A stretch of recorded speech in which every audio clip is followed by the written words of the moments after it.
Don't worry about a thing. You showed up here and you saw those tires that were missing. Yeah, I saw the tires that are missing. That's I loved your explanation of it too.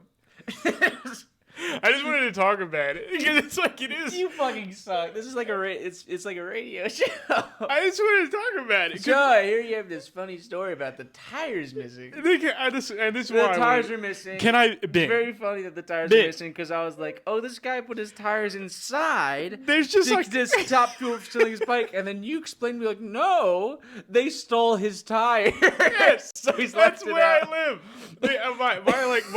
My ex-girlfriend, like her car, like they siphoned the gas out of her car once, and then fucking my car, like a few months ago, they tried to fucking break into my car and just ripped the fucking handle off. People in this neighborhood are out here to survive. Can I just say, I was on the highway and I was having a very nice breezy drive, and then I was like, you know what, I'm gonna roll my windows down because I was coming up on your neighborhood.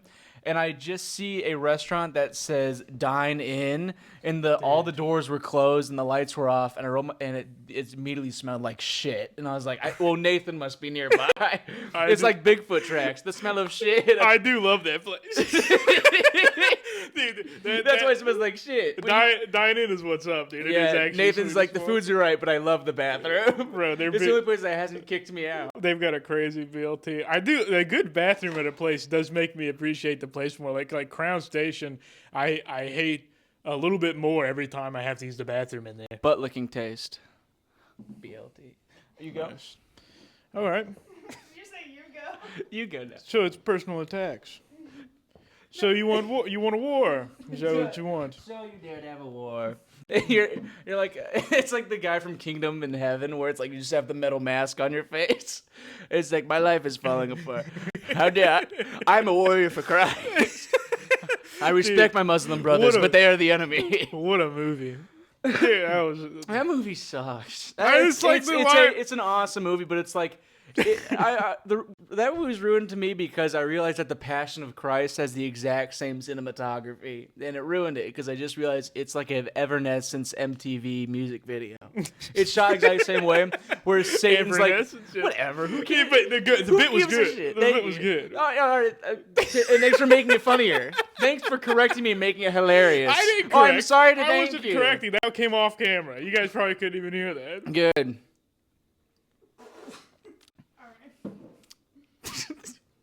All right. I like how you referenced the women off camera. And I won't talk. Dude, we're gonna cut around a lot of this. Well, we saved some time, but because you don't need to cut around her anymore. Thank God. Cut around her, like Bugs Bunny, like that one Bugs Bunny Florida meme that like. Has your mom posted that on Facebook before? No. My mom has. What is it? Where it's like Bugs Bunny sawing Florida off of the United States, and then it's like Florida people, and like she's never been to Florida, so it's like how does she know Florida? She would go down to Florida and she'd be like, "Oh, I love it here." Yeah, she would actually probably love it. North Florida rules. North Florida is the place I learned about chainsaw pants. So the story was I was at this really bad Italian restaurant in North Florida, which North Florida is not South Florida. South Florida is the Gators, and South Florida is the Gators, the swamps, Miami Beach, Sunnyside, skin poisoning, and Cubans, and it's fantastic. North Florida is basically Alabama. It's white trash people who went down there because for some reason like the taxes are higher, but they're allowed to be a little bit more racist because it's fun. It's a fun state, so they kind of get around it. You said they're more allowed to be racist in North Florida than Alabama? I would say so. Oh, I would say they get to be more racist because North Florida does have more diversity than Alabama, so they get because there's more opportunity. Right, so exactly. It's a numbers game. Well, I mean, if you want to hunt, you go to the woods. Am I right? Dude, in fact, people in small towns are actually like the least racist because they have no opportunities to express it, really, And that's why when they are racist, it's really they're just getting it out of their system because they're pent up. You keep white people in Alabama for the same reason why you lock your bike up at night. It's because you don't think anybody's gonna steal. But you want to keep good people good. So you keep your racists in Alabama so they don't have a chance to attack. But anyways, as I was saying with the chainsaw pants, I was at... No, we can't just move on. I was at... Excuse me. I was talking. You can't just move on. You to don't the- give them a chance to be racist. I was Right. talking now. Dude, So that makes sense. So I I get was it. at get it. I was at an Italian restaurant, which was is bad. It was literally a revamped. It had the same roof from the Pizza Hut that they took over from. So they're like, let's keep it Italian, authentic Italian. It's the same authenticity as the former restaurant it was. Dude, I fuck with Pizza Hut. I think they used the same sauce because the spaghetti made me throw up later, but that's different. Go to that I was salad bar. we were eating Your it. stomach is weak or something. No, I have a strong stomach. We're not gonna talk about that. Yeah. But Stomach of iron. the story. I was All right. so They had the same roof as the Pizza Hut at this Italian place. Which I you were was eating sitting at. outside in the table across from us was this group of bikers, and I was sitting with my family, and I was just eating my food, and then all of a sudden, just I hear from Tim was like, man, Tim. Thomas Timothy and he whatever fuck he ruined chainsaws for me because man he went right through his knee the other day cutting down logs, and now I gotta wear my chainsaw pants every time, and I'm like so apparently chainsaw pants are just protect you from chainsaws, Yeah. which is great. I didn't know that there was pants that protect you from chainsaws. Yeah. Have you ever seen them? No, I have not. Oh, okay. So they're basically like imagine like bibbed overalls, right? Yeah. Except like, well, and they're kind of like that mixed with assless chaps in a Ooh, way. topless overalls. But then like the part that is touching you, Man. right, like just on your legs, pretty much. It's just I've only this seen those fabric- on A Farmer's Daughter. It's just this fabric that's so thick that like when you cut into it with a chainsaw, it just gets like caught up in the chainsaw, Right. and then it stops it from cutting you. Oh, okay. So, but they're chainsaw pants, yeah, it's just to stop you from cutting your So fucking it's legs just off. caught. Gets you a little bit. What's Sure that? gets you a little bit. The chainsaw. Chainsaw gets you a little bit. No. It just eats the pants. It just eats the pants. Yeah, it's pretty cool. I mean, you'll probably feel the pressure of it pushing. You can watch a video. Maybe we can spice. So it they're in. funny pants. I think the pants just go inside of your ass because it Dude. pulls from the front. You go, no! I'm eating my pants. This starts coming out of your Man, mouth. now he ruined chainsaw pants for me. Now I wear no pants. Chainsaw Man. Chainsaw. Oh, Mira, tell us about that. Mira, Chainsaw Man? Why I've do you seen- assume that I know about this? Oh, your I- outfit. I know. Is this a serial killer? No, No. it's an anime. It's a cartoon for adults. I'm not an animated person. I'm sorry for bringing it up. I'm sorry. Everybody likes that one. I haven't seen that one. Everybody likes Everybody likes that I one. like the cool animes. I did see Spirited Away. That's the only anime movie I saw. It's pretty good. Movies. I watched it way too. I watched it in middle school because I was trying to hit on my best friend at the time, who was a lesbian woman, who told me she was a lesbian. I think I think she is a lesbian, but I think I probably helped her realize that because I was coming on to her a lot, and she was like, "You know what? I'm gay," and I was like, "Oh, okay." What made you think that you could turn her? What I didn't think gave you the confidence to be like, I can turn her? I didn't have there was no confidence to turn her. I was just desperate. Oh. I was desperate and needy, and I wanted. She also said to me, "You know, Ben, more people would like you if you stopped talking so much." Oh, that's Yeah. awful. So then I awful. fell in love with her after she said that. But yeah, she told me to watch it, so I watched it, and I went home and I watched it on the big screen. So my parents were watching it from the kitchen, and I was watching it alone, and they were just watching me watch this fucking movie. Which in the movie there's like a whore bath. There's like a bathhouse thing or something. Like the parents turn into pigs, and she's eating like all this weird food. And like there's the voice acting is like so like if you're not a fan of anime, the voice acting is really cringy. And so my parents are watching me watch this movie, and my mom's like, "So you like it?" And I'm like, "Yeah, I do." And I could just hear her go, "No, my son is gay," or whatever. Gay You're son. in the anime. Gay son. I was a model, and now I have a gay son. My dad's gay son moments were like me playing Magic the Gathering. That was a big one. My dad. I had a friend over to the house one time, and I like didn't have a girlfriend or anything, but I had this friend over, and like he's like a twinkish guy, Yes. but he comes over, and we're playing Magic in like anyways, at some point we got bored of them. We're like, let's just go walking around in the woods. Because that's like I was living in like a really wooded area, and then I know that my parents were like, he's definitely fucking that boy in the woods, dude. Like I know they thought. In Boy Scouts, my dad did the same thing because me and my friend were like, we'd zip up the tent and like close the blinds so we could have gay sex, but also so we would do this game where we would get in our sleeping bags, like he get one, I get one, we just kind of like throw each other against ourselves because you're in the woods and you're just bored and you're finding stuff out about yours. You don't know what's gonna switch on, so we're gonna be like, what does this do? And then I came out of the tent and my dad was like, don't you ever zip up the tent when you're with another boy alone. I was like, why, Dad? And he was like, I'm gonna go hang out over there.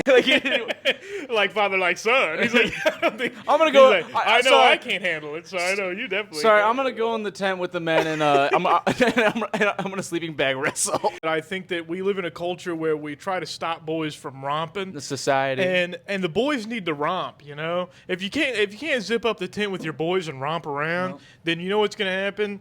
Gun violence is going to increase in your Romulus country. and Remus. That's why Rome rose, and that's why it fell. Exactly. Too much boy romping is what happened. No, but there's too much of that good old boy romp. Look, there's a correct amount of boy romping. There's some boy romping going on right now. Yes, and that was like but it was and that's when Hollywood was good. that boy romping. I miss Bryan Singer. The X-Men movies were so good. That boy romping was love his bad boy because romp. like it was only the elite who were doing it. What was so special about Rome's boy romping was everybody was doing it. Everybody was doing it. And it was the equality that made it special. I have something to add, but please, Mira, please talk. I think I lost it. No. Hold on, let me think. Talking about boy romping. Boy right? romping. We're on the subject of while we're talking about boy romping. The boys need to romp. The boys love to One of romp. my gems from the Louvre. Topical. Anyway,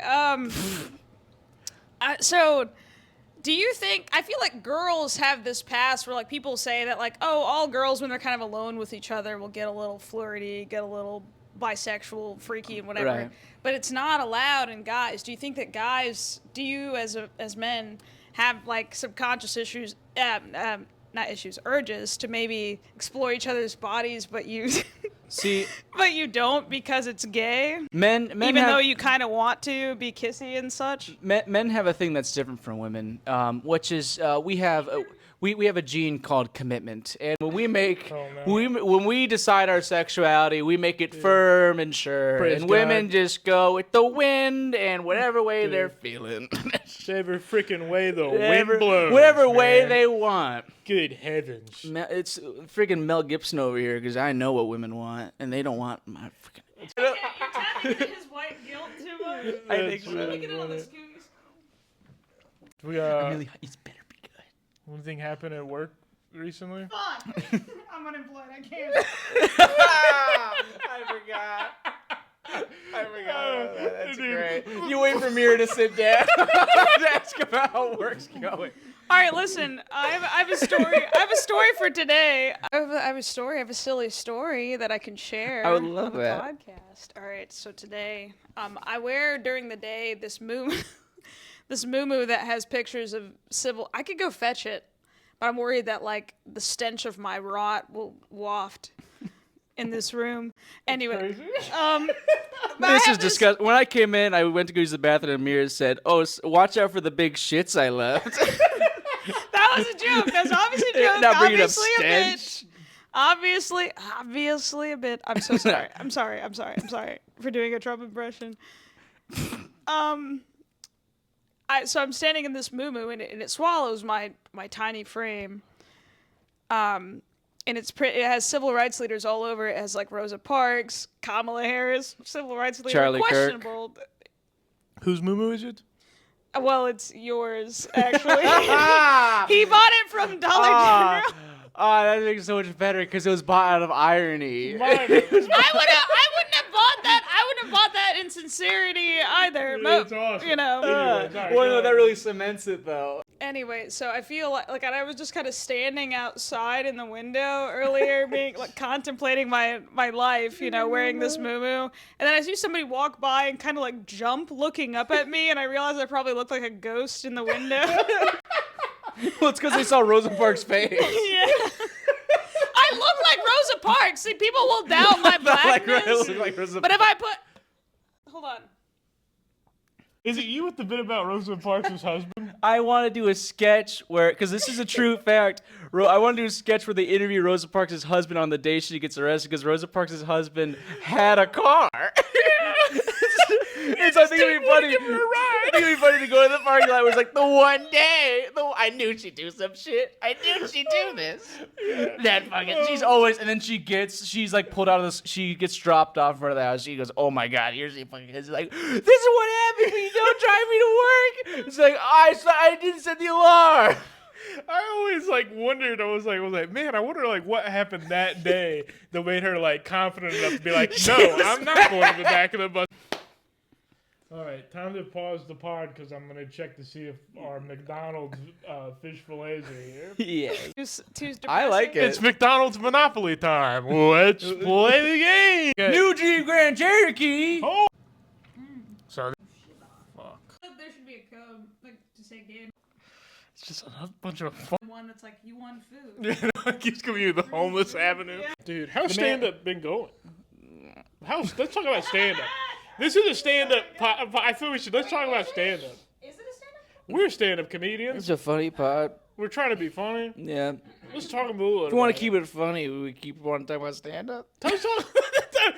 Wait, we were at a mic last night because we were gonna record this podcast there, and we fucking showed up. And it was I had to go. I had to go home because I was gonna throw up after having 2 NA beers, three ons or zins, and a cigarette. Dude, you were And a black. I had a black coffee too. You had to go home because of a fucking tummy ache at a mic where there was no one in the fucking audience. I took completely some clips. sober. I took some clips. There's like a few people in the back. I'm gonna put the clips in there. All right, here they come. Whenever you guys are ready. Ben, are you ready for your set, big guy? It's starting to. Oh well, things are starting to break down again, so I'm really excited. Yeah, the mic's not working well. The mic is not working well, but this guy's gonna be on. Let's give the audience a little tour of the room, you know.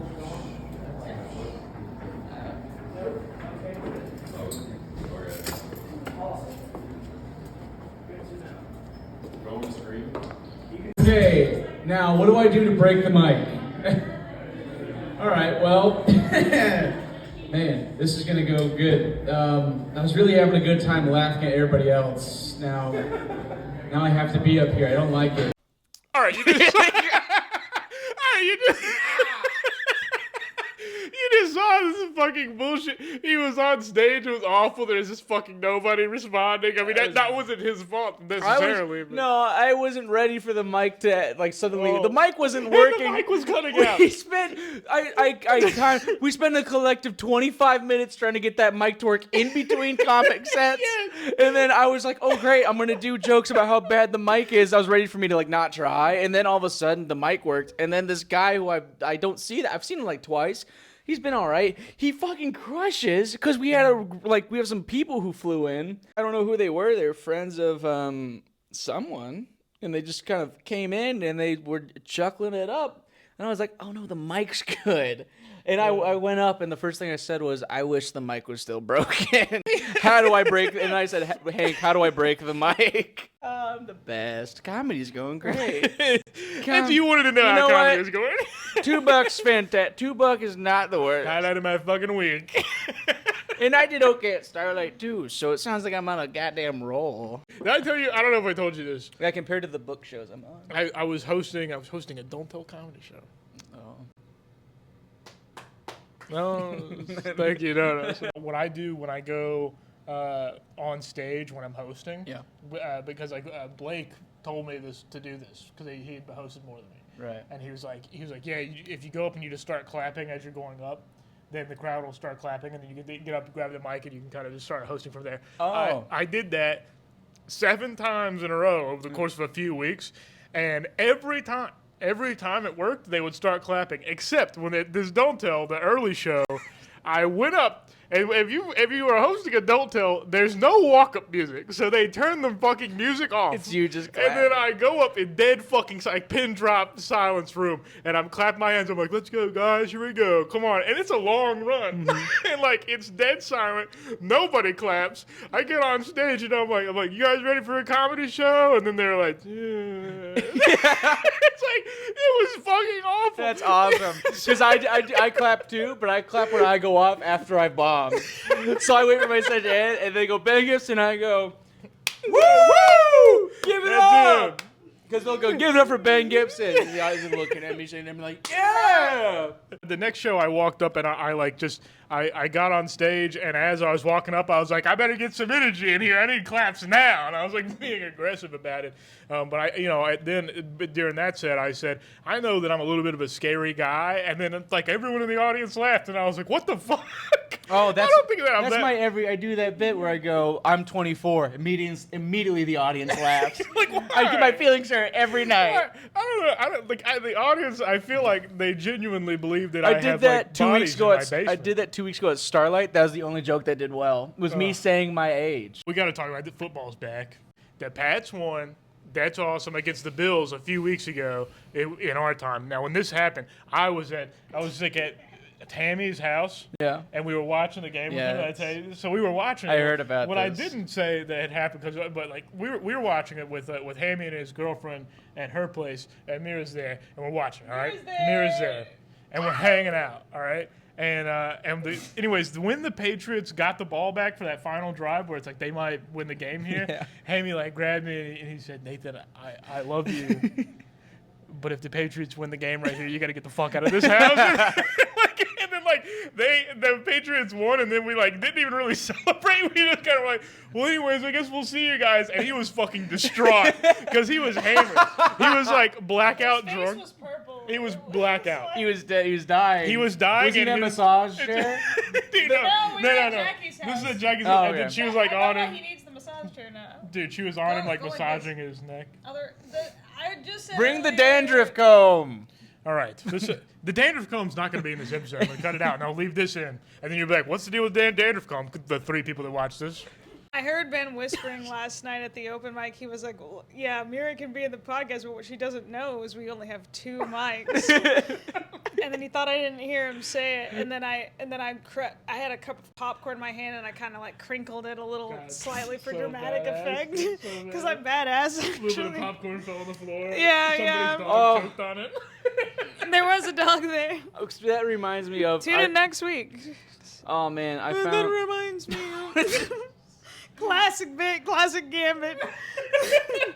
Always fucking remembering shit. It was like a very. It was like when Mira did that, she was like, "I'm like Tyler Durden right now from Fight Club." From Fight Club. Yeah, and that reminded me of. I was looking. No, because I was looking at Letterbox.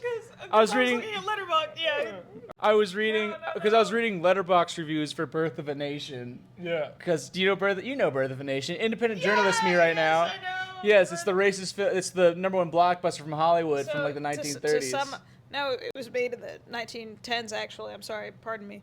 And it was about, I think the 10s. Anyways, before the 30s.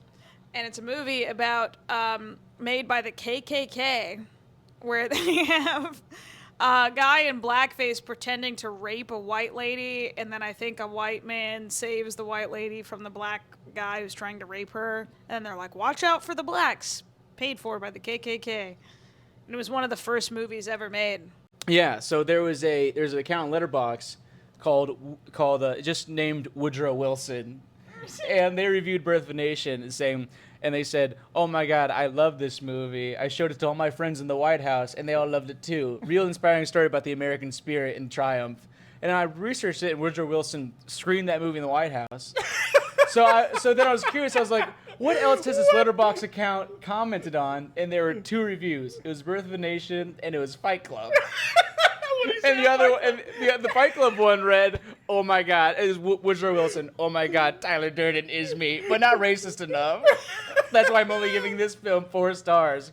I looked at their commented. It was the same night. It was the same day. That's awesome. And then I saw another Birth of a Nation review, which just said MFers will give this 0.5 for its disastrous social consequences, but give Scott Pilgrim a 5. Unfortunately, those are the only 2 funny Birth of the Nation reviews I could find, because the rest were 5 stars reviews. No. And I couldn't read them because they're all in Spanish. That's a true fact. Dude. Spanish people are. Well, I don't go know. for it. Tell us about Spanish. Tell us I about- can, Tell this us a is thing or two about South this Florida. Is my wheelhouse, though. No, Latinos are so racist. I have to say it with an accent. Latinos. You're independent There's a journalism girl. right now. I have a coworker. Or I had a coworker who was Puerto Rican. She kept going on and on about how much darker I was than her, but I think like we would wear the same foundation shade. You know what I mean? Mm-hmm. Like she's like. Like barely, You know, Right. yeah. But we could both like match up or down too. And I don't know, she would go on and on about how I had a black ass and like kind of breaking it up, little cold cuts and being like, you know, you have a this is black about you, this is black about you, this is white about you, this is black about you, you know. We can cut this out. Don't worry about a thing, because every little thing is gonna be alright. Woke up this morning, smiled with the rising sun. 3 little birds, to by my doorstep.